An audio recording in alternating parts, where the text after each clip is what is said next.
So materialists try to show us, why do we suck at dating? It's because you suck. Even 29 is pushing it. I want to prioritize dating a man who's white at first. Nothing over 20 BMI. I deserve someone who fulfills all of my criteria. You forgot about the key ingredient that actually matters in all of this shenanigans. Love.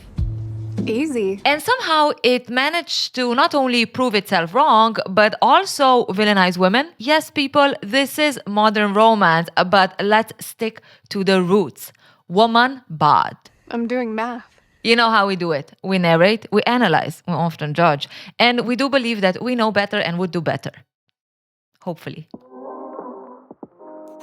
So Materialist is asking us to go back. It's caveman time. Remember how the two cavemen and a cave woman came together. What did the first marriage look like? A guy was walking down the field. He was picking up flowers. The woman was, I don't know what she was doing. It looked like she was hanging with other people. So I guess socializing. He came up to the cave. She came down, happy to see him. He showed her the flowers. He showed her the tools. And she did a little calculation. The tools means I survive, so I do. It's all about exchange, and the modern dating ain't no different. It's just that we went a little bit too far, right? What was once just a simple exchange of goods, I take care of you, you take care of me, today became height, money, boobs. If in the past it was all about we survive together, today it's about power couple business. And how does this strategy work for the normal Sophie, the one of us type of thing? She's very excited. I know it's only been one date. And she's actually so happy that she listened to her matchmaker, even though the guy's like 10 years older. He doesn't make as much money. I guess it's true. Sometimes you need to let go of the boxes and focus on what matters. The energy, the vibe, as the kids say it today. Do they? There is a little bit of a tiny problem because, sometimes you don't focus on the check boxes, but what are you left with if the other person doesn't do the same? I said a fit woman in her 30s. She's 40 and fat. That's what our normal Sophie gets. Even though she tries to focus on what matters, it doesn't work if the market out there is not cooperating. How fucking dare he? Lucy, her matchmaker, though, knows how this is. Dating is a risk. Sophie was brave to date out of her box, and sometimes it works and sometimes it doesn't. Onward and upward. Besides, she already has another man that could be perfect for Sophie. This time, though, Sophie is a little less flexible. Is he actually 5'11" or is he actually 5'9" in this line? And honestly, she lowered the standard, and what did she get back? Rejected again. So there's two options, right? One option is to say, F it. I'm going to keep my standards. At least let me get my boxes. Or the second thing, Sophie will need to lower her standards even more. I'm not asking for a miracle. I'm trying to settle. Lucy can't with her clients. Really? Really? You're worried about a couple of inches when you're freaking gonna die alone? Lucy is kind of doubting that Sophie will ever find anyone. There's gotta be a guy out there who just wants a nice girl. She's okay attractive. She makes okay money. Okay education, and that's a problem because today, unless you have something extra going on for you, you might just be left outside. That is tough. While Sophie might not be her greatest success and is a little bit problematic because she too average for this market, Lucy is quite successful in her job. She is responsible for 9 weddings so far. And if you ask what her secret is, it's very simple. If a girl asks for 6 foot tall drink of water with a salary over $500,000, you deliver. Now, if you're like Sophie, have a little bit of problems in standing out in the market, invest in yourself. A little crack of the nose, a little injection in the lips, boobs, height, whatever you want that makes your value increase. What's the saying? You're not ugly, you just don't have money. And honestly, wouldn't you rather do that than work on understanding what relationships are, understanding what kind of partner you are? Reconstructing my whole face? Yes, I can do that. Working on my insecurities? Who am I? Einstein? Besides, if we're gonna work on insecurities, how the F is the shame gonna run the show?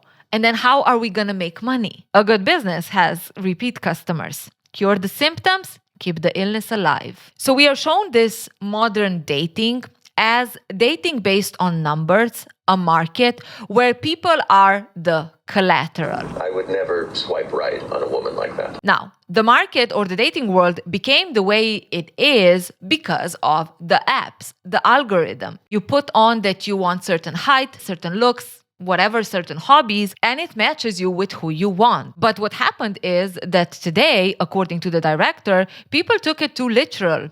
Now it's all about the numbers. It really becomes a list of statistics. And we are forgetting about everything else that it's important. Love is an ancient mystery. Sure. Lucy herself is representation of someone who has been damaged by this market in some way. Early on, she saw her parents constantly fighting about money, and the same experience she had with her ex, where the relationship kind of ended because, well, in her words, It's not because we're not in love. It's because we're broke. love was never the problem. They did love each other, but they constantly fought because of lack of money. And what did Lucy do? She did a little pee-pee poo-poo papa, and she realized poor people can't have good relationships. Honestly, I think this was the message that the movie didn't want to make, but it kind of did. It kind of did. Because if Lucy is looking at her ex relationship and her parents' relationship and she sees the only problem is money, that's why things didn't work out, then it's kind of like, so what? Poor people don't deserve good relationships? Good marriages? Someone needs to journal with poor people so you get to know us a little bit, okay? So we can connect. Now, Lucy doesn't seem to really like that this is the situation. I wish that I didn't care if we ate from a halal cart on our 5-year anniversary, but I do. She does care about not fighting how much money they're gonna spend on a dinner with her boyfriend, with her husband. It makes me feel like my parents. And while as you're watching it, there is a part of you that might go, yeah, I mean, there's a lot of fights regarding money, in lower economical classes, let's say. And maybe if that wasn't the problem, relationships would be better. And yes, I agree to a certain degree, but I also believe that money will in some way emphasize how do you collaborate as a person, how you are as a person. If someone is forgetting anniversary, it will happen you having money or not having money. I don't have any money. And I forgot. He forgot about this plan that they had to go to a more expensive restaurant, and he didn't have enough money, so he was just making the whole thing difficult. Are you fucking serious? I told you this like 10 times. Instead of Lucy recognizing that the relationship with her ex was more about how they work through things when things are tough, right? It became, if we were rich, we wouldn't have these problems. It's because we're broke. It's an easier way to kind of live with it, because she might feel helpless that the actual problem is how the two of them work together. How do you even start fixing that? But if I say it's money, then it's kind of like out of my hands to do anything about it. John, someone who the movie wants to show as a good guy despite the lack of success and numbers, let's say, he tells Lucy that she is just very hard to make happy. You know how hard it is to make you happy.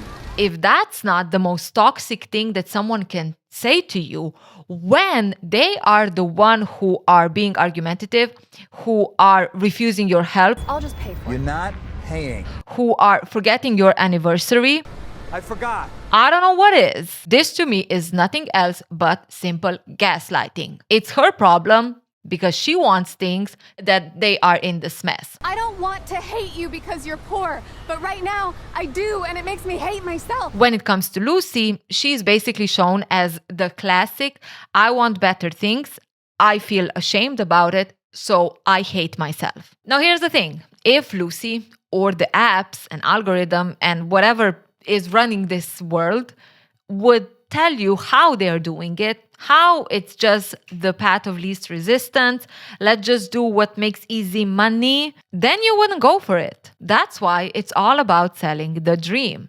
And Lucy oh, Lucy knows how to sell. There are no industry secrets. You can also meet that perfect partner at a library, just walking down the street. But a key to a successful ending of the first date is not going on a second date. It's changing each other's diapers. It's finding your forever.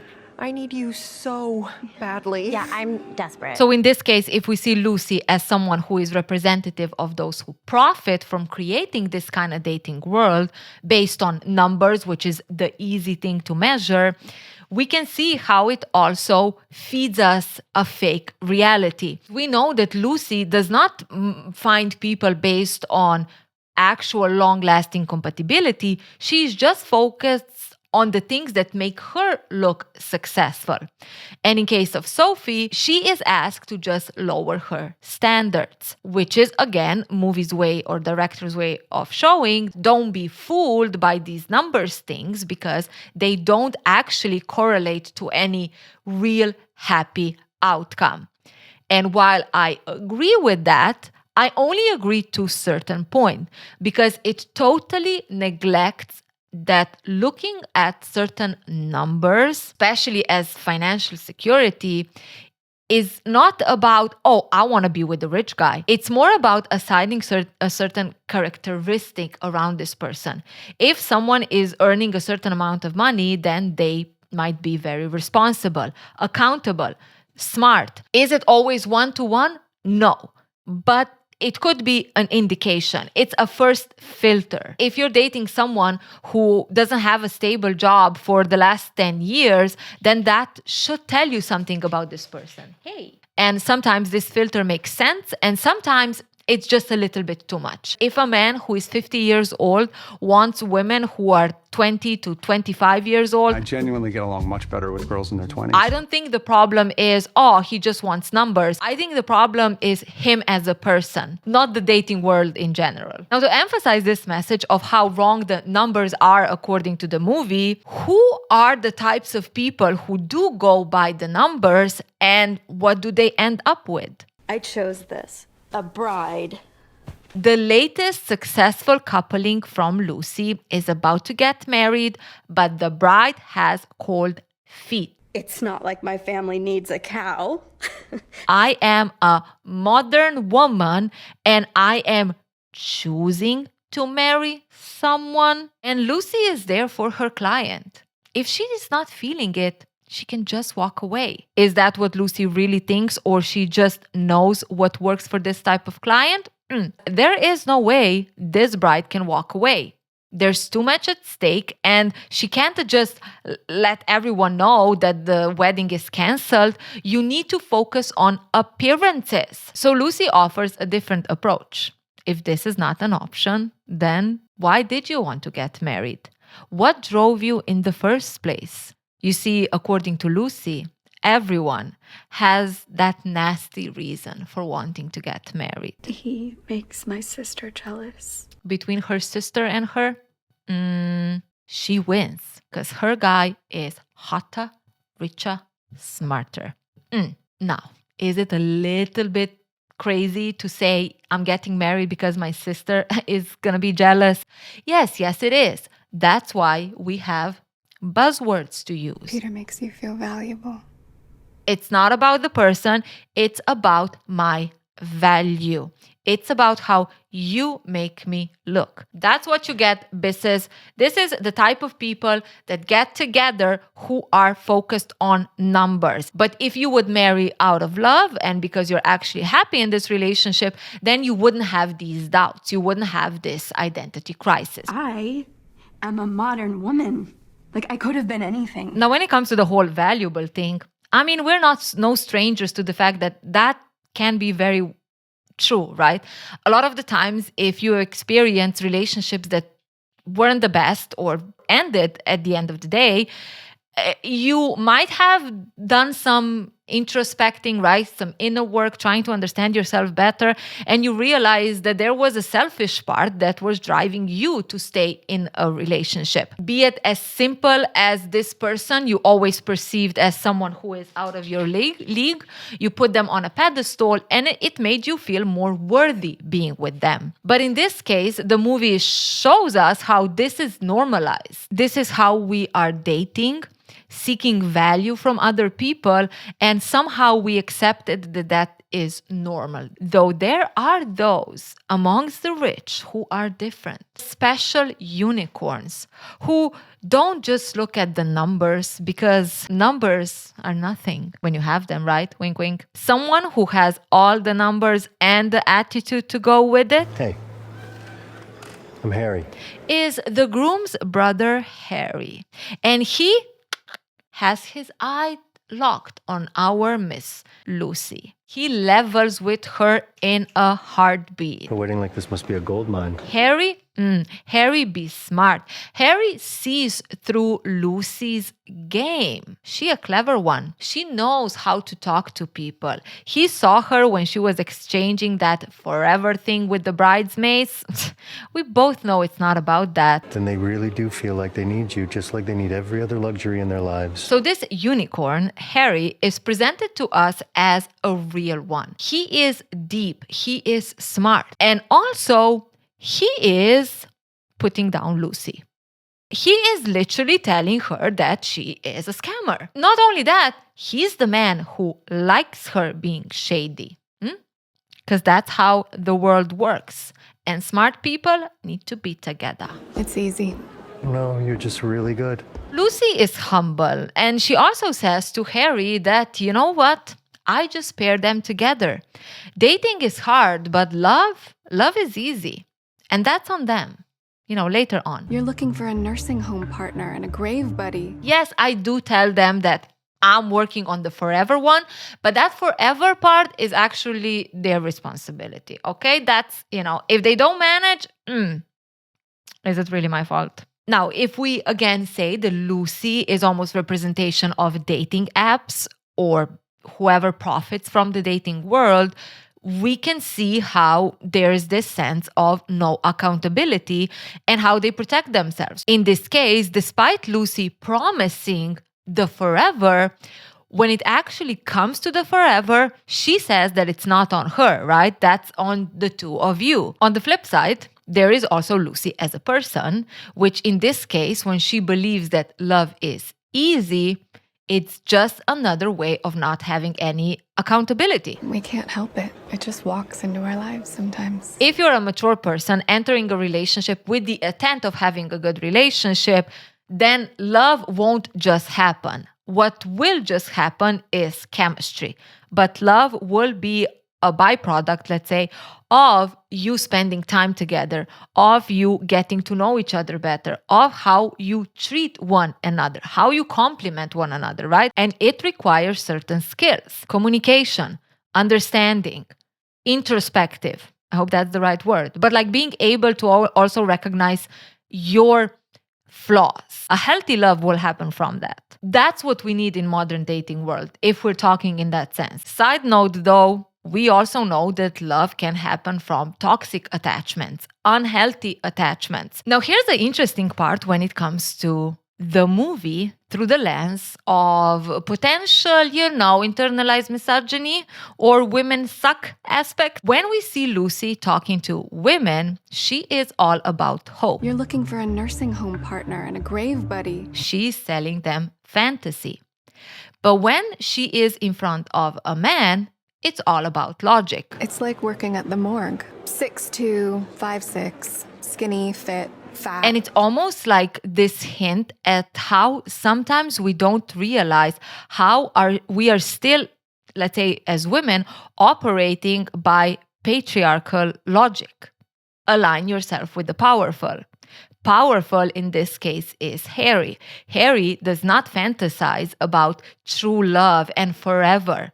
He is logical, and he is positioned in this movie as a unicorn. Do you want a drink? So Harry is intrigued by Lucy because, she's not like the other girls. And to really hone that in to really show the simplicity of Lucy and the realness of who she is, despite moving in these wealthy circles. Coke and beer. Let's bring out the beer and Coke, because according to the director, that is the true self of Lucy. In your heart of hearts. Yeah, there is something about rich people be making this movie. What do you mean Coke and beer are a representation of her real simple self? And who is that real simple self? The poor Lucy? I know plenty of poor people who would gladly have a freshly squeezed orange juice and a good quality wine, but they can't afford it. Why didn't they go with water? Why didn't they say, Lucy wants just to drink water? And that's a representation of something that is basic, simple, essential, still healthy, and showcases how she goes back to the roots in some way. Nope, according to the rich, the roots of poor people is Coke and beer. Hey, buddy. Hi, John. Enter her ex. And we have again the step back or the essence of many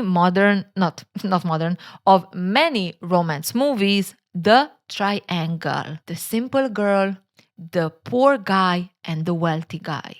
Who will she choose? Money or true love? When you're lost, just go where love is. And no, you can't have both. Entitled much? Seeing that Lucy was the one who matched the happy couple, John wants to know what made them perfect for each other.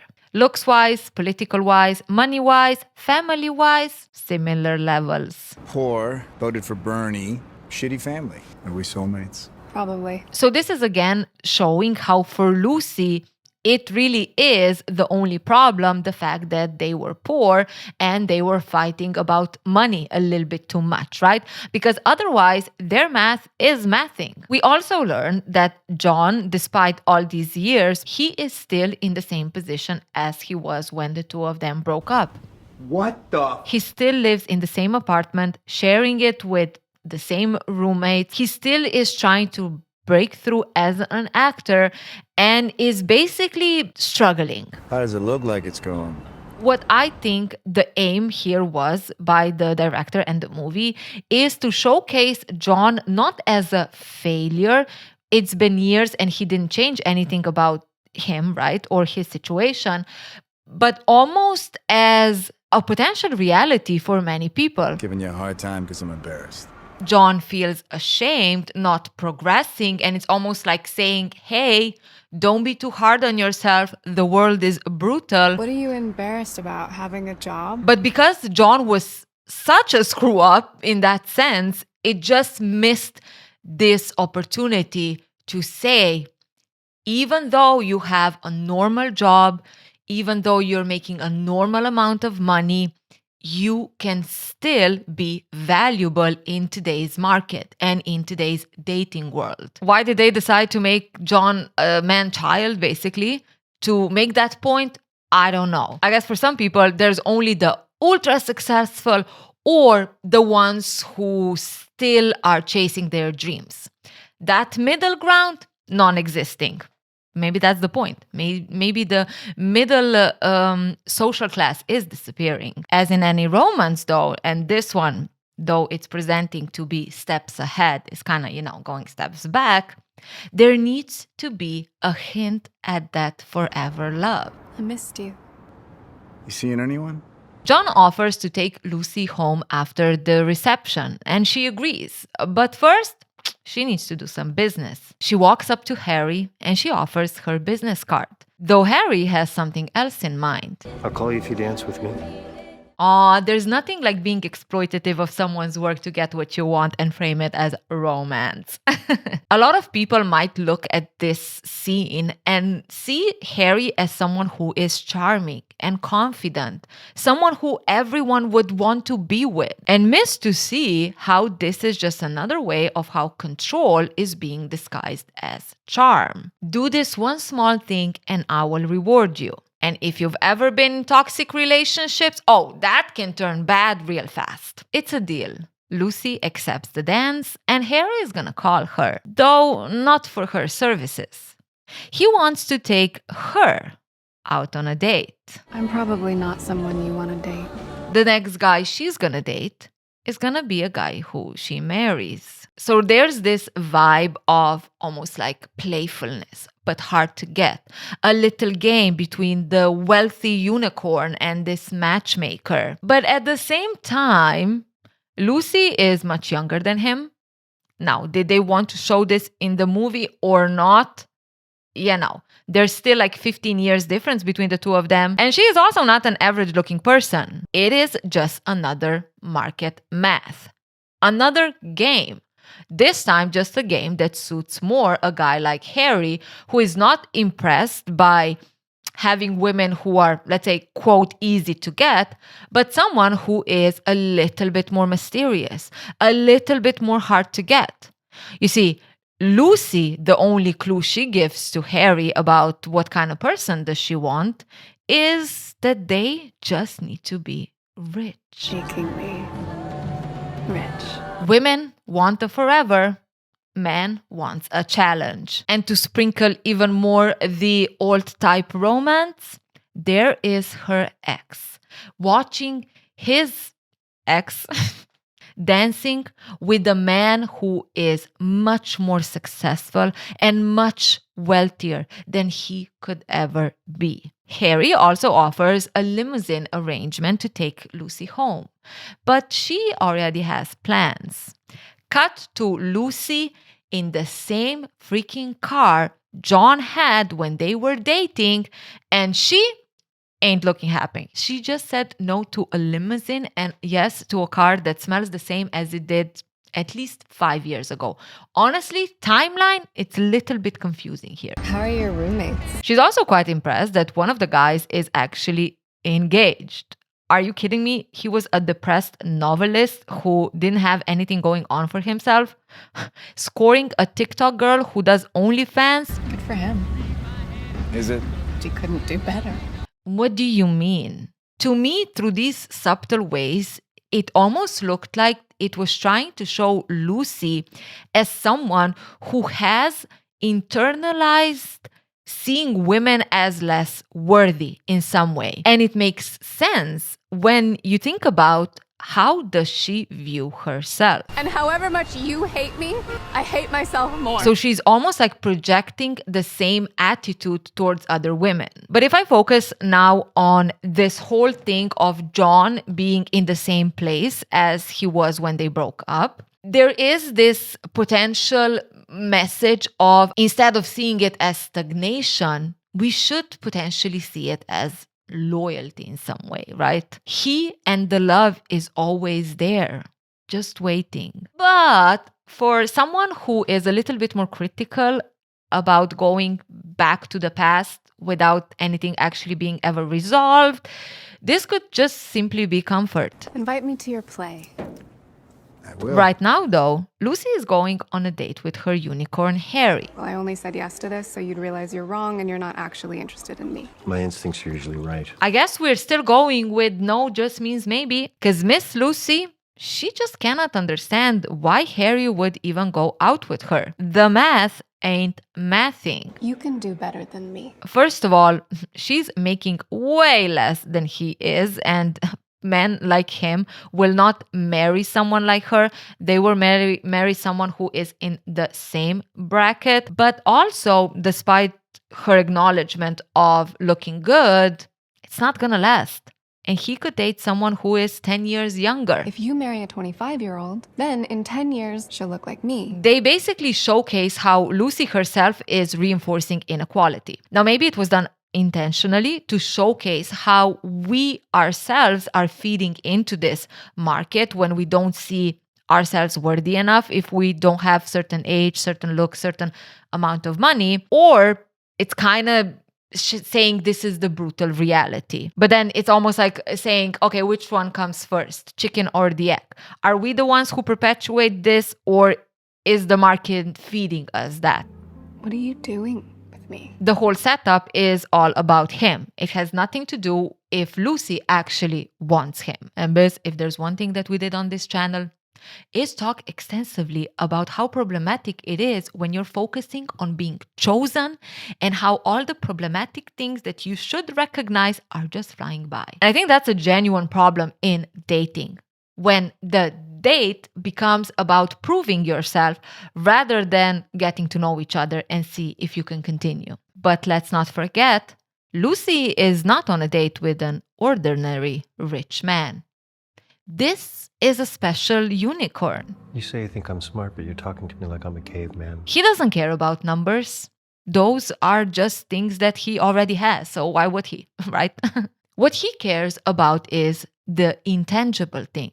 He wants to be with someone who he can trust, who he can respect. I'm looking for someone who understands the game, how the world works. The way Harry is presented, the entitlement, the control, the calculation, the game is so subtle, it's easy to miss that Harry is choosing based on the numbers that are valuable to him. I want to be with you for your intangible assets. And let's not forget, Lucy is a very attractive woman who is 15 years younger than him. Harry was making the same deal as the guy who's saying, I want a 25-year-old girl who is fit. 27. It's just on a different level. That guy is a moron. This guy is a millionaire who works in business. Private equity. Was I hurt by saying a moron? No, I wasn't. There is nothing romantic about it. Now, the movie itself hints at that. I don't know if I like you or if I just like the places you take me to. Is the fact that Harry comes across as romantic right now because there is actually romance between the two of them and chemistry between the two of them, or just because of the setting the money buys? How expensive a meal is makes the date romantic. Doesn't it? The nice restaurant, the dimmed lights, certain way of treating their customers, certain way of you feeling being in these spaces. Another thing that it's also kind of interesting is the romanticism? Basically romanticizing power imbalance or power dynamics. Because when Harry says or basically dismisses Lucy's worry or acknowledgement about them being in different financial brackets, material assets are cheap. When a rich man is interested in you, don't question it. Be grateful. And look, it could happen. There probably are some Cinderellas out there who are bossing their staff right now, but I would say it's safe to say it's an exception, not a rule. At least according to Korean dramas. Despite though Lucy constantly referring to her liking him because of the money and him being rich and the way he pays, at the end of the day, there is the true reason why she likes him. Because you make me feel valuable. That's what he's been trying to tell her. She is valuable. Now, I get the whole thing of it is not the best to measure yourself based on what you can get from one another, especially in the sense that the movie is saying, right? How do you make me look good? What kind of status will I have in society? All based on maybe numbers, attractiveness, and so on, right? That's, But I don't want this to come across as you should never feel like you should benefit from a relationship. You do expect from a healthy relationship that there will be a healthy balance of give and take. If you're not improving both of your lives in some way, then, maybe not the right pairing. Just putting that out there, okay? Okay. Do you want to see each other more seriously? And just like that, it's a deal. And you know how you do? You consummate the pairing, right? In the morning, in the similar style as Carrie Bradshaw and Alexander Petrovsky, Harry needs to go to do his business and Lucy is left to enjoy the breakfast. But she's also a woman of business and she needs to check in on her clients. Sophie is not really answering, but luckily Mark is. And Mark is excited. She looks good. She has a good job. She has a good energy. They be vibing and Lucy cannot be more happy.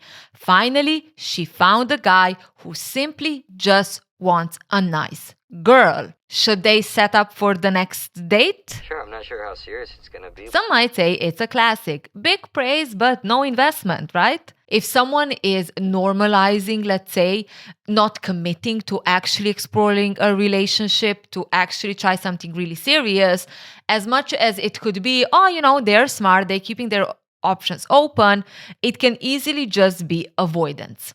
And it could be fear of missing out, or it could even be just fear of vulnerability, being vulnerable. And there is something to say about healthy relationships being developed when two people find themselves in, they like each other, they share things together, but also have the same level of commitment to wanting to have a relationship, wanting to work on it. And that's something that seems to be kind of missing in these days, at least according to the movie, and maybe according to also, some people that date. But as much as Lucy has started this morning on a good note, she is dating a unicorn and her client seems to be moving forward. Yeah, things at the office paint a little bit of a different picture. Apparently, she was assaulted on the date. You see, Sophie was assaulted by Mark, and this shakes Lucy's whole world and perception when it comes to dating. Yes, she did say multiple times that, it's a risk when you date, when you put yourself out there, but this goes way beyond risk. She set her up with someone who is literally a criminal. Her boss, though, has a little bit more pragmatic approach. Sweetie, you do this for some time and it will happen sooner or later. This is dating. The movie is showing us how normalized it is again that a woman gets assaulted. Has something like this happened before? Of course. This is normalized. This is almost like a risk that we're all taking. From this meeting, Lucy is devastated and she wants to talk to Sophie. She feels guilty in the way she was selecting, potential dates for Sophie, not really putting much thought in it rather than checking boxes. And when Sophie is not answering and she's basically avoiding Lucy, she does not want to talk to her, Lucy even goes out of her way to try to get to Sophie. Yet she's never shown calling out her client Mark on it, canceling him as a client, sending him to I don't know where. There is no confrontation of the guy in this whole story, which I think was such a missed opportunity to showcase that we should villainize men who do this. And I wonder if the director tried to make some kind of comment or critique on it, but just maybe I don't really understand it. Or this is just simply internalized misogyny in some way. Lucy is trying to cope with the situation as much as she can, but right now, John has a play and her and Harry are gonna go and see it. Because that's what you do. You take your wealthy, new, rich man and you go and see the play or the work of the guy who you dumped because he is not rich enough and is still struggling as an actor. After the play, they go to a bar all together and John and Lucy have a little bit of time alone, right? To catch up. And as per classics, not gonna marry him, are you? John knows how this goes, right? He's good looking, he has a good job, he's probably not still living with roommates. And somehow we are supposed to look at this and not see a bitter ex. I don't know what was the point with this scene. John himself believes that the only reason why Lucy would go for someone else rather than him is money and someone being good looking. Lucy doesn't want to talk about it because why would she? And John spots something only someone who truly sees Lucy would recognize. You okay? Clearly something is bothering her. Is it him? Did he do something? What is it? Work? Lucy doesn't really say much. She doesn't want to get into it. But you know what? Whatever it is, it can't be that bad, right? You're not a drone pilot. It's just dating. Let's calm down, shall we? And boy, oh boy, as much as Johnny recognizes when his ex-lover is not feeling good, he really made her feel even worse. It's just girl shit, right? You're supposed to feel this. It's just him being clumsy because he doesn't have all the facts. Again, he is not a bad guy. But at the same time, Lucy is being minimized. When she broke up with John, there was this hint at her being so materialistic in some way that it even ended a relationship, almost like saying her worries and her reservations don't matter, right? You should focus on what's important. When she is on a date with Harry, she is again almost minimized. Do I look like I need a dowry? When it comes to her boss, she minimizes how Lucy feels about Sophie and how she feels guilty about the whole situation. It happens to all of us. And in this case right now, John again minimizes how Lucy feels or her work. I don't know if that was intentional, but she keeps being minimized, similar to how maybe women are minimized in dating world. There could also be the angle of Lucy projecting her own hatred towards herself, recognizing that she is the one who treated her clients this way, especially women, and Sophie in this case. And when John is basically reflecting that back to her, it's almost like a reminder, you did this to other people.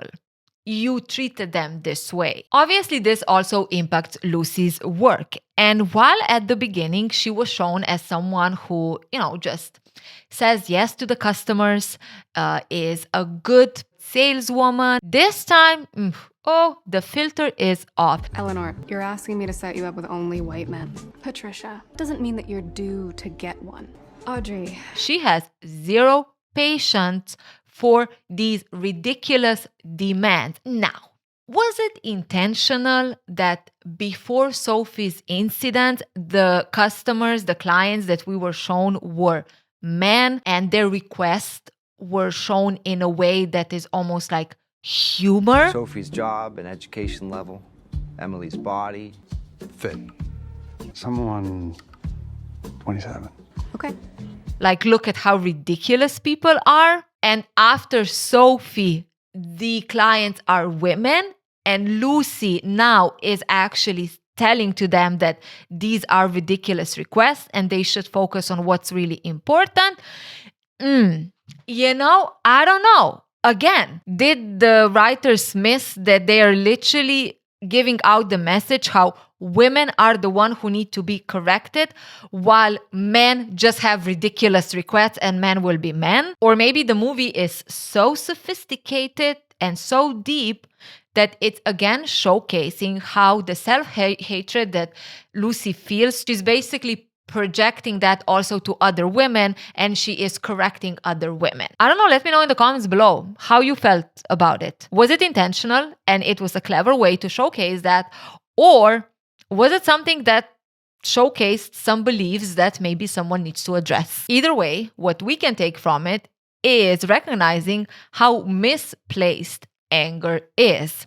Instead of criticizing and challenging the structures that perpetuate this kind of dating behavior, certain people that feed into this, we are directing it to those who, according to this movie, already get the short end of the stick, while men are never held accountable. So Lucy, with this, is reaching her growth peak. She is reaching the plot or the crash, the rock bottom that she needs to realize that everything is a little bit effed up and to challenge her own beliefs when it comes to love and dating. Because as she realizes now, people are people are people are people. And we all need to get on board. Now, this new attitude Lucy developed towards her clients, aka no patience whatsoever and everything being a scam, it doesn't work well for the company. You should go on a trip with your boyfriend. Lucy is afraid that if she steps down right now, she might never turn back. Though with extra time on her hands, Lucy is on another mission.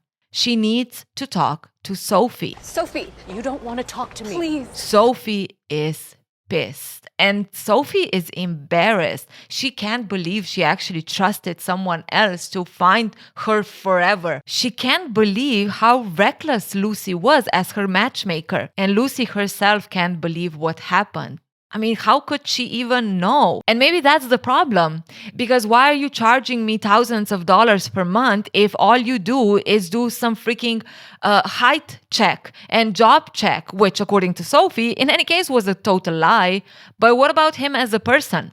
Did Lucy ever check who he actually is, how he treats people, what are his views? The truth is you set me up with that man because you think I'm worthless. She was just someone who she needed to pair with somebody because, she was her client.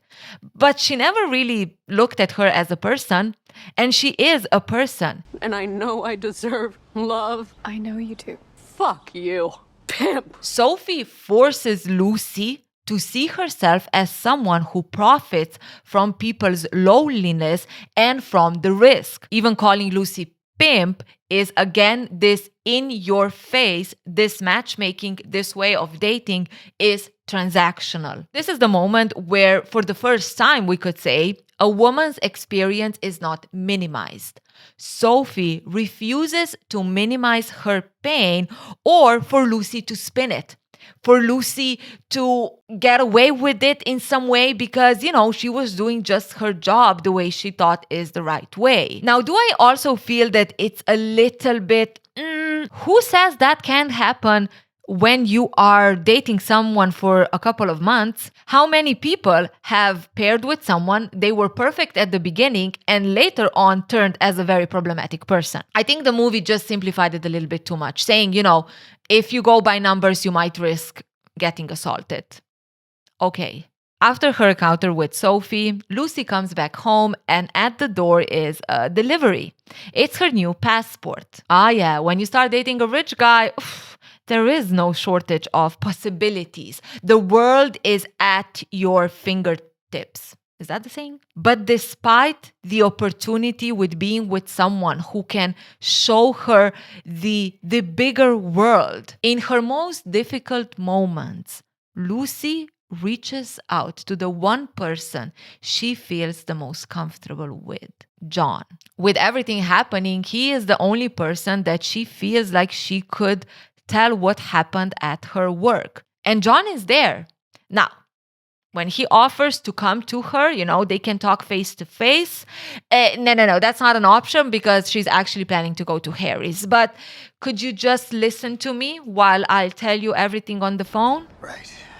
And what are nice guys for if not to take the burden of your emotional distress while you then have a fun time with Harry? Yeah. The same way these rom-coms create so many dangerous messaging for women, even though he is unavailable, just stick with him because one day he will realize.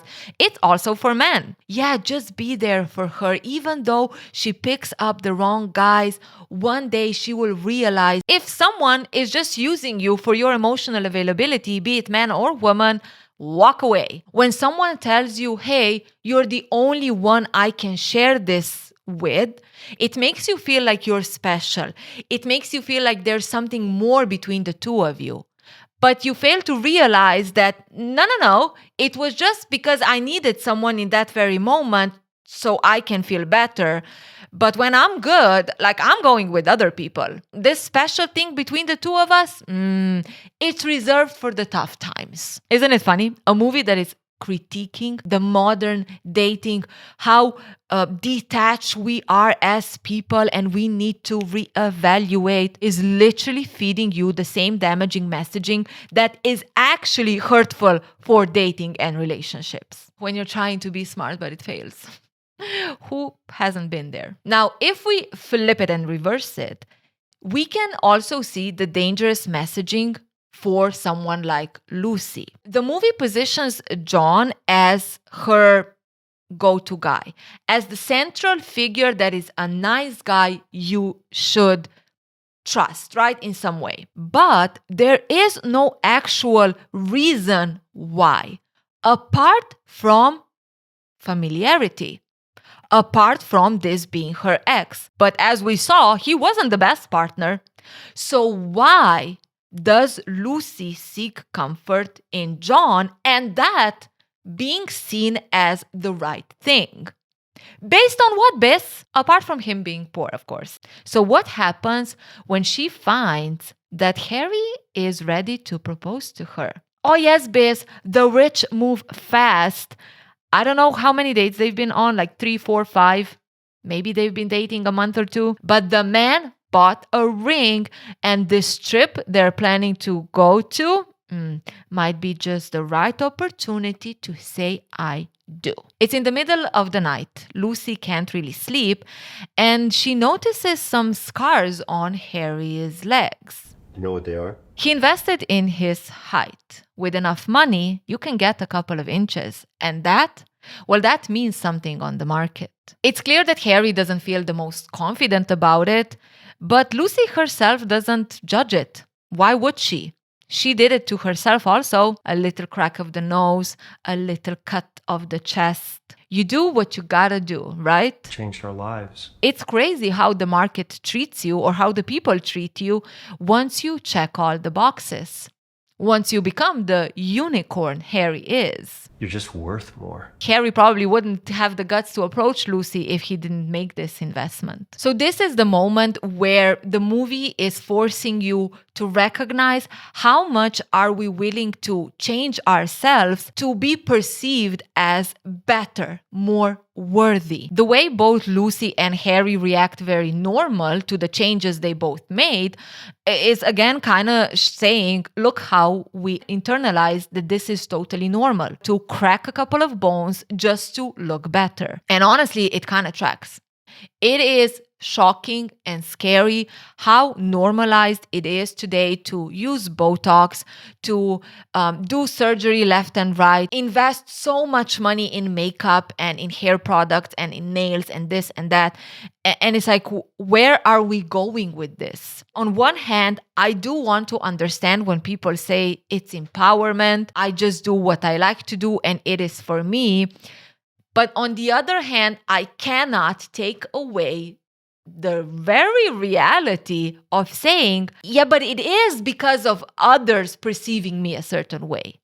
Like, I don't know how do we think that this can be detached? If big lips wouldn't be popular, then you wouldn't want to have big lips. So I'm just missing this acknowledgement that as much as you say it's because I want it and I like it and that's totally fair, to also admit that yeah, it is because this is something that is perceived better. And it would be interesting to maybe understand the impact of modifying ourselves, which we perceive as empowerment because we look better, we're treated better, and so on the actual shame, because you are in some way taking away the authentic parts of yourself. And just to be clear, I have nothing against people doing modifications. I myself might do it in the future.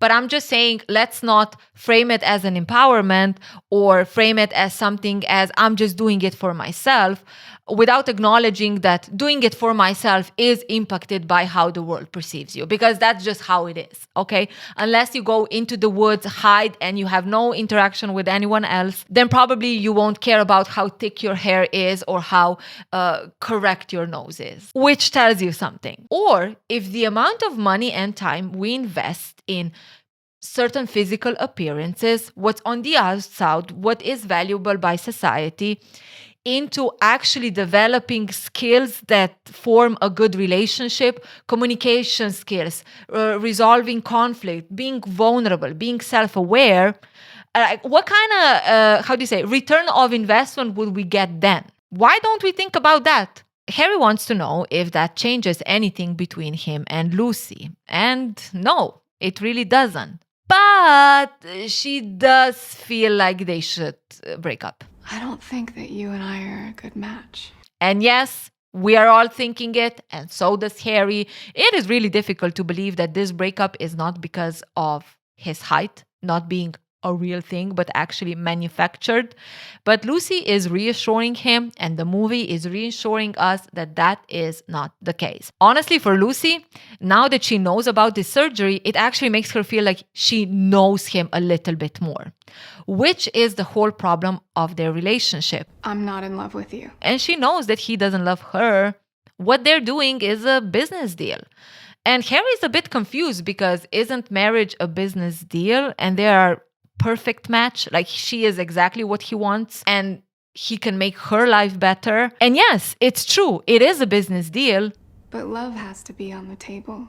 And while for Lucy, this is a moment of realization that what really makes a relationship is love, Harry is a little bit more skeptical because he doesn't feel like he's even capable of love. It makes him feel stupid, like clueless. What if he's not even capable of doing it? Makes me feel like an idiot. Now, the movie might have wanted to say that some people are not capable of love. So even if Harry is looking perfect and he's doing all these romantic stuff, it's basically his money and success talking. To me, it looked more as this insight into how people started to feel stupid if they would be in love, if there would be something that will just make them act a little bit crazy and a little bit stupid, right? From how I lived the whole experience of love, at the beginning, it was all about,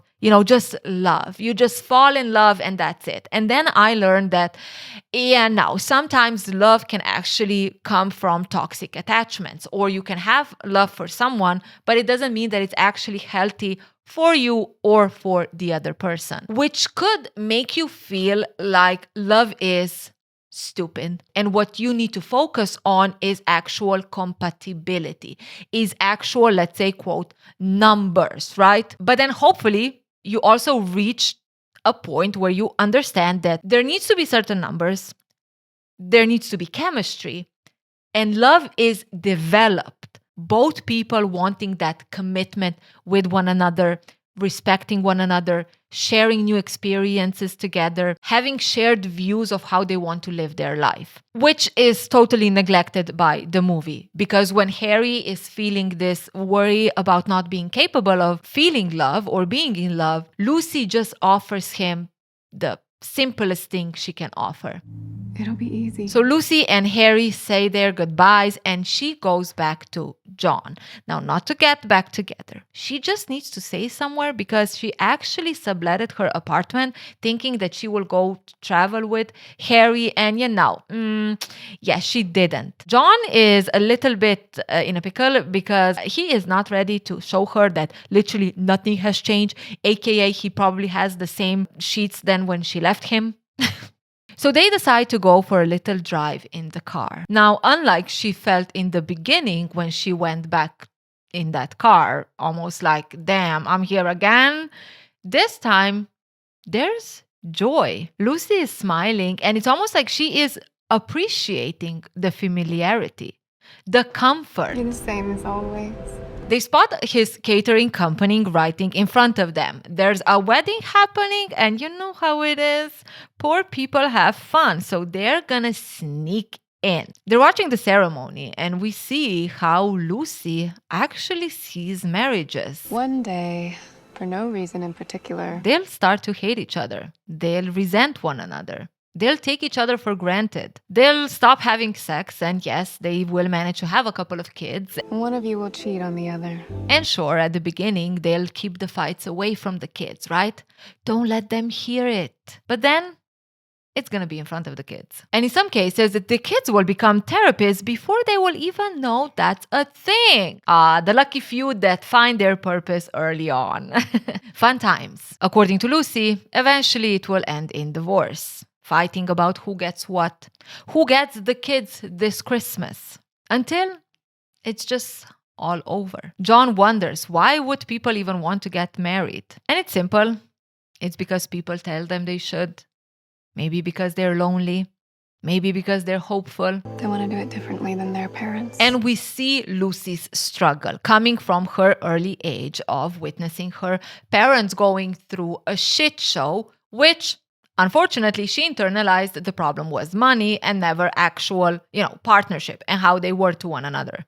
According to her, that comes out of nowhere, right? You just start hating each other for no particular reason. It could also mirror a very cynical way of marriages where she just sees it as a continuous cycle of failure and pain. And I guess this is a hint at how we live our lives based on what we learned as kids, based on the examples of relationships that we had.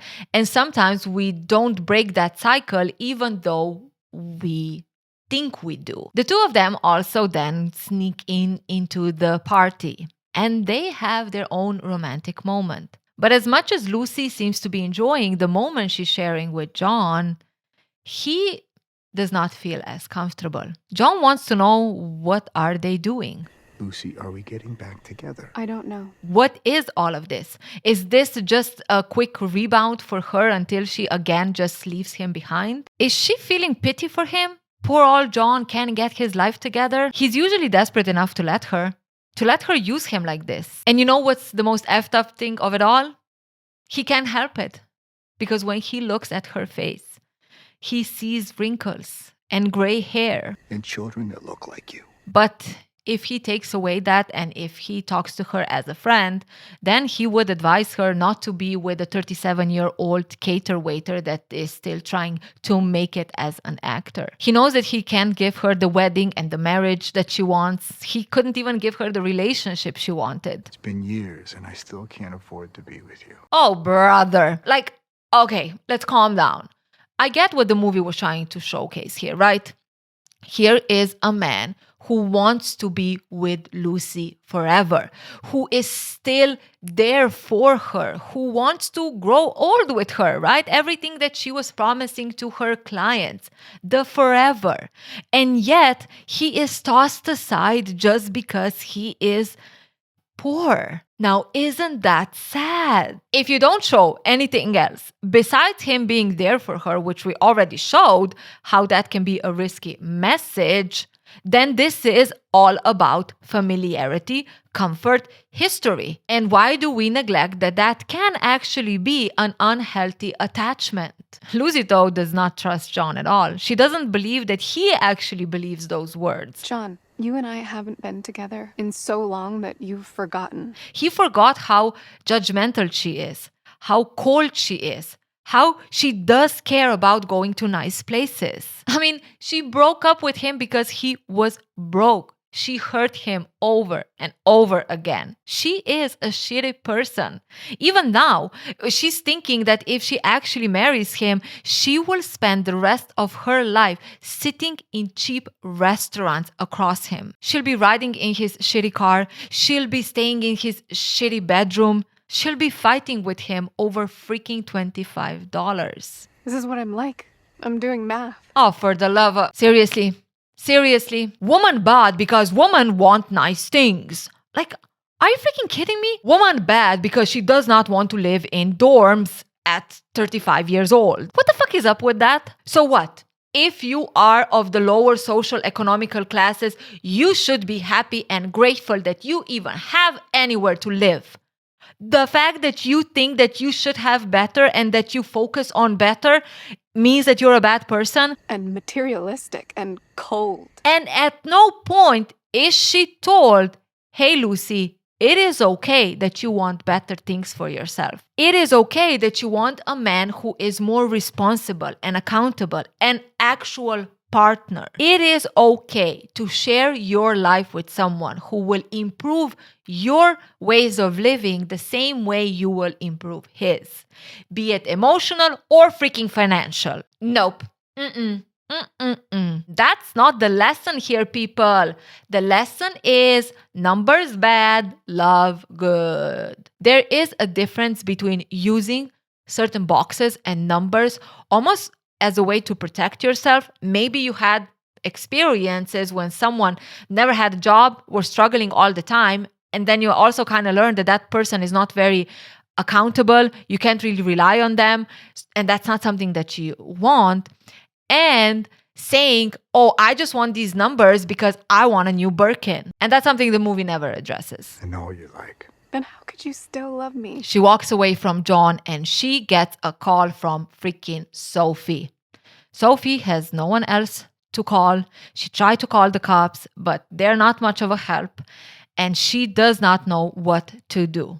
You see, Mark has been coming after her. He's at her apartment trying to get in. Finally, an opportunity for Lucy to redeem herself.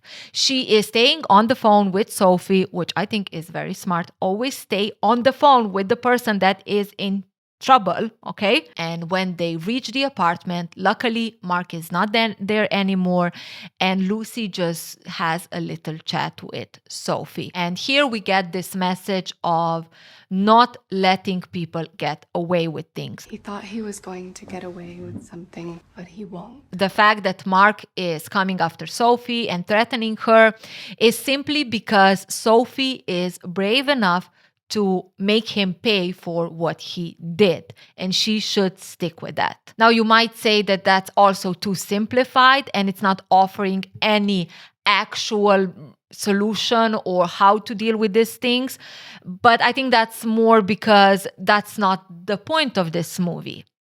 To me personally, it just looks that Sophie's incident and Sophie's experience, why it did give certain, insights in thinking about the dating world and the dangers of it, it just served for Lucy's arc.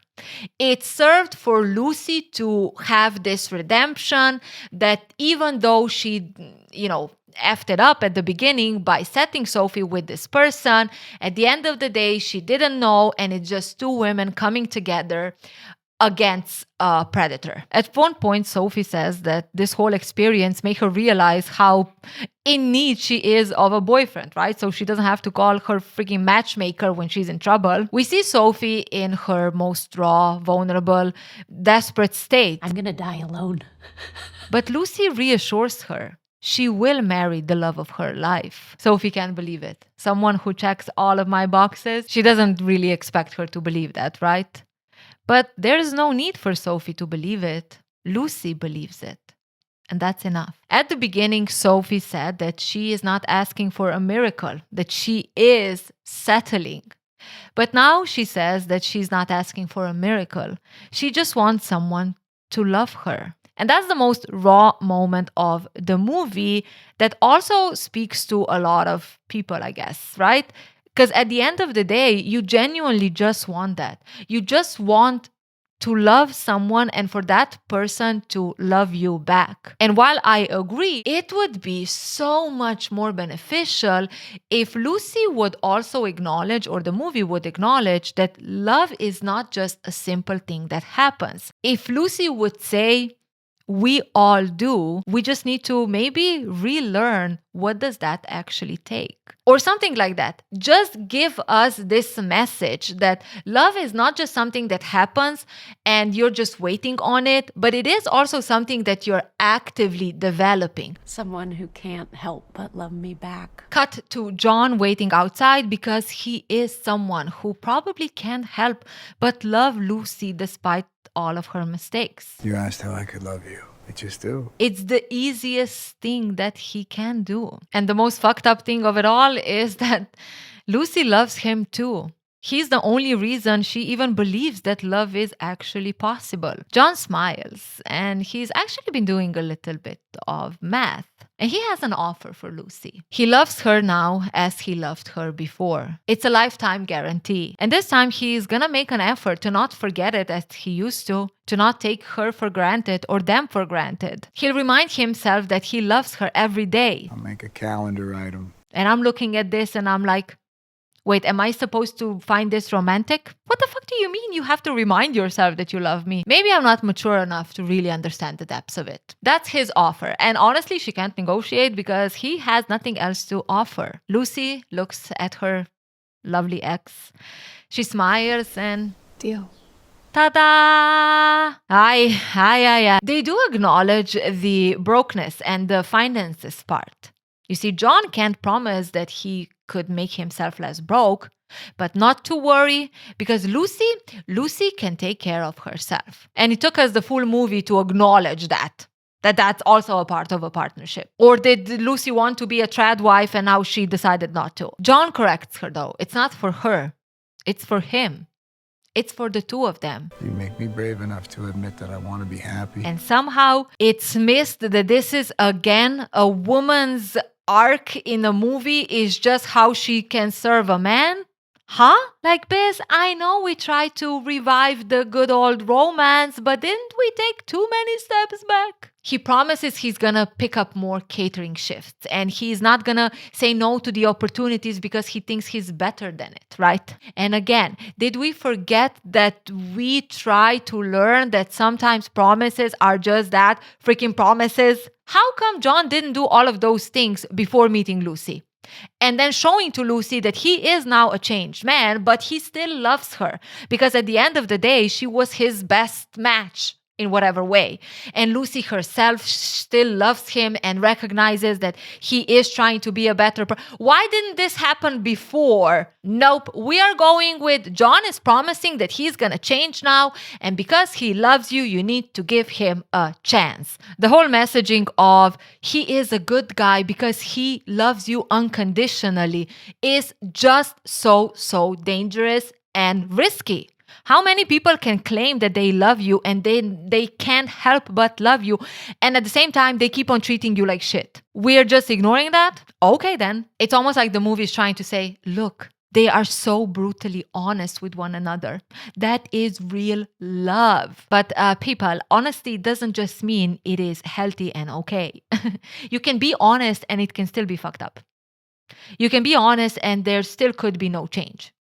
You can be honest and still treat me badly. Also, are we gonna ignore the very real possibility that someone in Lucy's position would go with John because she just experienced one of her, let's say, quote, friends, Sophie, literally getting assaulted and having a lot of problems because she is single and because she is in a dating world? What about that? In real life, how much would that influence someone going into not the best relationship just because they feel like the alternative is worse? Her saying that John is the only reason why she even knows that love is possible is also very damaging. Like, it ties this idea that there is only one person that you truly love and you just need to make it happen. Really though? Really? The end of the movie shows the two of them living their life and nothing much really changes apart from Lucy potentially quitting her job as a matchmaker. But it's very in the air, right? He does though give her a little flower ring. The same as back in the caveman times. Lucy has been having a dream of first people getting married. And she dreams about how they fell in love in between the hunting and the gathering. What made them good for one another? She asks a series of questions that should make us think about what is really important. But I want to play a game. Let's answer those questions, shall we? Did they have similar economic background? Yes, they did. Both are from caveman times. There's one economic background. Were they politically aligned?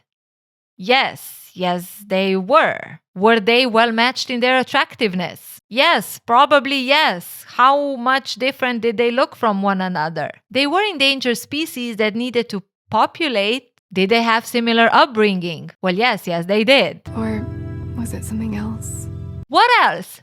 I just said yes to all of those.